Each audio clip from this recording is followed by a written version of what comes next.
Саламатсыңарбы балдар? Бүгүн багыныкы сүйлөм деген эмне деген темада сабак өтөбүз. Багыныкы сүйлөм дегенде багыныкы сүйлөм кыргыз тилинин грамматикасында багыныкы байланыштагы татаал сүйлөмдүн бир бөлүгү. Ал баш сүйлөмгө маанилик жана грамматикалык жактан көз каранды багынычтуу болот. Баш сүйлөм негизги ойду, жыйынтыкты билдирет.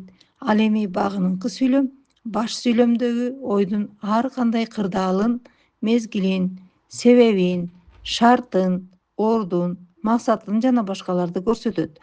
Жана баш сүйлөмгө берилүүчү суроого жооп берет. Мисалы: качан, эмне үчүн, кандай, эмне болсо, кайда жана башка.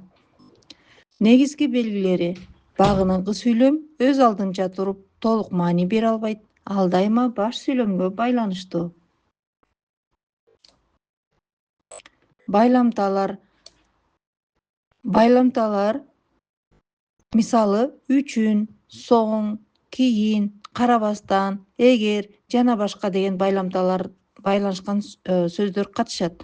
Мүчөлөр: ганда, са, майынча жана башка же интонация аркылуу байланышат. Баш сүйлөмдөн кийин алдында же ортосунда келиши мүмкүн. Үтүр менен бөлүнөт. Багыныкы сүйлөмдүн негизги түрлөрү маанилик катышы боюнча.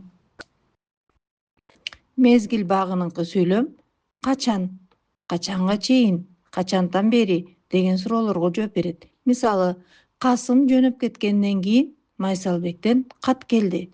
Бул жерде көрүп тургандай, Касым жөнөп кеткенден кийин дегенден кийин үтүр белгиси коюлуп, Майсалбектен кат келди деп жатат.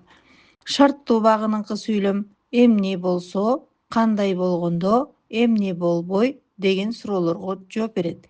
Мисалы: эгер убакыт болсо, биз киного барабыз. Эми себеп багыныкы сүйлөм жөнүндө: эмне үчүн деген суроого жооп берет. Мисалы: жаан жааган үчүн биз үйдө калдык. Эмне үчүн үйдө калдык? Жаан жааган үчүн. Сыпат багыныкы сүйлөм кандай, кайсы деген суроолорго жооп берет. Мисалы: алыстан көрүнгөн тоолор кооз экен. Карама каршы багыныкы сүйлөм эмне болсо да, эмнеге карабастан деген суроолорго жооп берет. Мисалы: ал ооруп калганына карабастан мектепке келди.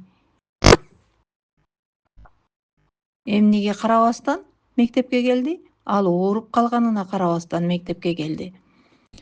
Салыштырма багыныкы сүйлөм салыштыруу үчүн: мисалы: эгиздин төл өсөт, эмгек менен эл өсөт.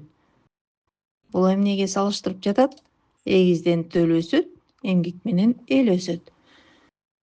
Эми багыныкы сүйлөм максат багыныкы сүйлөм эмне максат менен? Мисалы: билим алуу үчүн ал окууга барды. Орун багыныкы сүйлөм кайда, кайсыл жерде деген суроолорго жооп берет. Мисалы: билим кайда болсо, өнөр ошол жерде. Силер көрүп тургандай, бул жерде суроо кайда деген суроого жооп берип атат. Билим кайда болсо, өнөр ошол жерде. Өлчөм багыныкы сүйлөмдө айтабыз: канча, канчалык дегенге суроого жооп берет. Жөнөкөй мисалдар менен түшүндүрүү. Баш сүйлөм мен үйгө келдим. Багыныкы сүйлөм сен чакырган үчүн. Эмне үчүн? Себеби сен чакырган үчүн мен үйгө келдим деп жооп берип жатат. Толугу менен болгондо: сен чакырган үчүн мен үйгө келдим. Баш сүйлөм биз сейилдедик. Багыныкы сүйлөм күн ачык болгондо. Шарттуу багыныкы сүйлөм болуп атат. Күн ачык болгондо биз сейилдедик.